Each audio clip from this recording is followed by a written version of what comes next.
मैं शंकराचार्य नहीं हूं। जी दोस्तों नमस्कार। और सही सुना आपने बिल्कुल कि मैं शंकराचार्य नहीं हूं और ना ही मैं स्वघोषित पत्रकार हूं। मैं इस पत्रकारिता के पेशे की पढ़ाई 2009 में शुरू कर चुका था और अविरल ये जारी है और मेरे अंत तक जारी रहे। अब तक आप पकड़ गए होंगे कि ये देहाती मुद्दे को सीधे प्रयागराज लेकर जाने वाला है।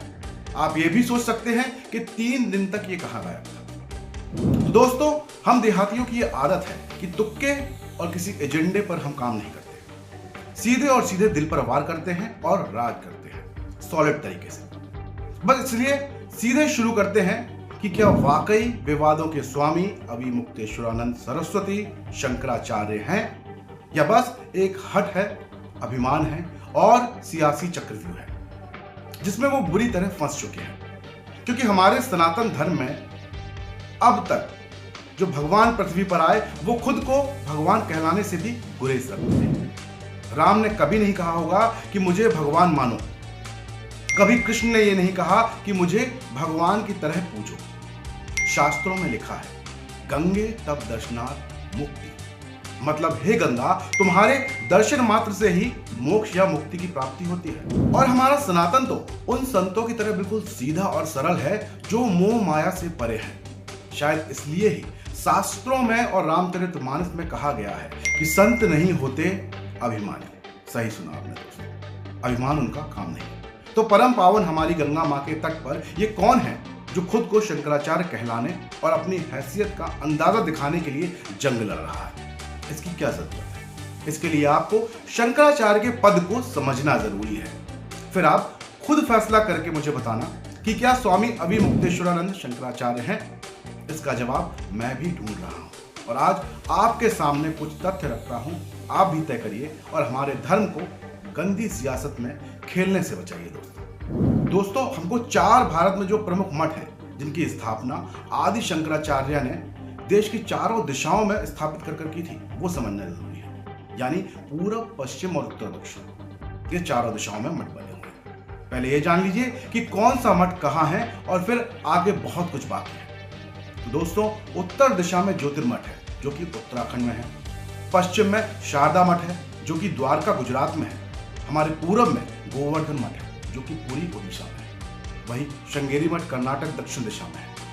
तो ऐसे इन चारों मठों में शंकराचार्य होते हैं। अब ये होते कौन है, क्या करते हैं, इनका काम क्या होता है और इन्हें क्यों बनाया गया, ये समझना जरूरी है। तो इसको समझने के लिए आपको सालों पीछे जाना पड़ेगा और समझने के लिए बहुत दिमाग लगाना पड़ेगा क्योंकि इनका काम आसान नहीं होगा। ये किसी सिस्टम से नहीं चलता। शंकराचार्य का जो पद होता है वो हिंदू धर्म में सर्वोच्च धर्म गुरु का पद है जिसकी शुरुआत आदि शंकराचार्य ने की थी।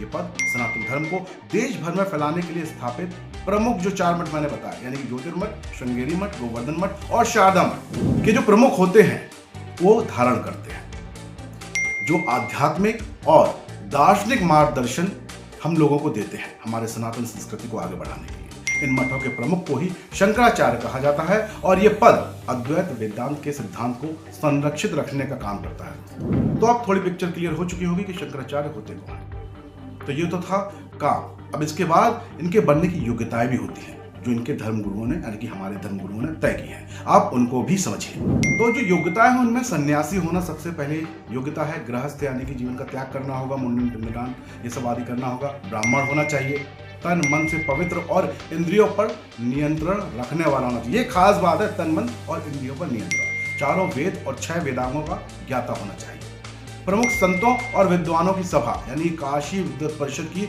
सहमति भी जरूरी होती है। तो ये योग्यताएं एक शंकराचार्य में होनी चाहिए। या एक चीज आप बिल्कुल साफ साफ समझ लीजिए और आपको बताना चाहूंगा कि शंकराचार्य को भगवान शिव के मार्ग के शिक्षक भी कहा जाता है।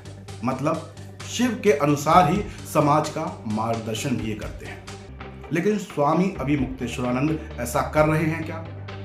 क्या शिव जी होते तो गंगा किनारे ये सब करते? अब थोड़ी दिमाग पर जोर डालिए और सोचिए कि क्या ये काम अभिमुक्तेश्वरानंद कर रहे हैं और इस पद के असली शंकराचार्य हैं।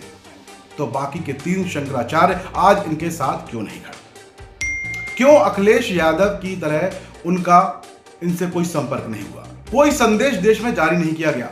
वहीं इनके शंकराचार्य को लेकर विवाद अभी तक बना हुआ है। दरअसल अन्य मठों के शंकराचार्य इनको शंकराचार्य मानते ही नहीं। इनका शंकराचार्य बनने को लेकर सुप्रीम कोर्ट में अभी एक केस चल रहा है, क्योंकि इन्होंने अपने गुरु के निधन के बाद खुद को शंकराचार्य घोषित कर लिया था। ऐसे में सवाल उठता यह है कि सनातन के सर्वोच्च पद पर इस गरिमा को बीच चौराहे पर तार तार नहीं किया जा सकता। कैसे कर सकते हैं, वो भी सनातन के ही नाम को बदनाम करके? और करने वाला कौन है, अब शायद आपको बताने की जरूरत नहीं है। अब कई लोग तो ये भी कह रहे हैं कि अभी मुक्तेश्वरानंद जी, जो खुद को शंकराचार्य बता रहे हैं, उनके अंदर संतों का एक भी लक्षण नहीं। एक तरफ आप हर कदम पर शास्त्र आज्ञा की बात करते हो और स्वयं के आचरण में शून्यता दिखाते हो। लोग क्या देख रहे होंगे, वहां पहुंचे भक्त क्या देख रहे होंगे? भूल गए कि सम्मान जबरदस्ती लेने वाला भाव ही नहीं, सम्मान स्वतः किसी को देखकर पैदा होता है, उसके कर्मों के अनुसार। संतों के दर्शन मात्र से जन्म जन्मांतर के पाप कट जाते हैं महाराज जी, लेकिन आप क्या कर रहे हैं? हमने अपनी आंखों से ऐसा होते देखा है। अरे ज्यादा दूर जाने की जरूरत नहीं, हमारे प्रेमानंद जी को ही देख लीजिए, ब्रज वाले, वृंदावन वाले। देखते ही चरणों में लेटकर रोने का मन करने लगता है, लोग आंसू बहाते बहाते जाते हैं। सत्य तो यह है कि दोस्तों, हमारे सनातन में शंकराचार्य साक्षात भगवान शिव हैं। लेकिन क्या आपको अभी मुक्तेश्वरानंद में शिव दिख रहे हैं? अगर हां, तो यह भी निसंकोच बताना, मुझे कोई ऐतराज नहीं। बाकी 2015 में जिस अखिलेश सरकार में इनको लाठियां खानी पड़ी थी, आज उन्हीं से अपना दर्द सबके सामने बांट रहे हैं। लगता है 9 साल में लाठियों का दर्द कम हो चुका है, जाने दीजिए।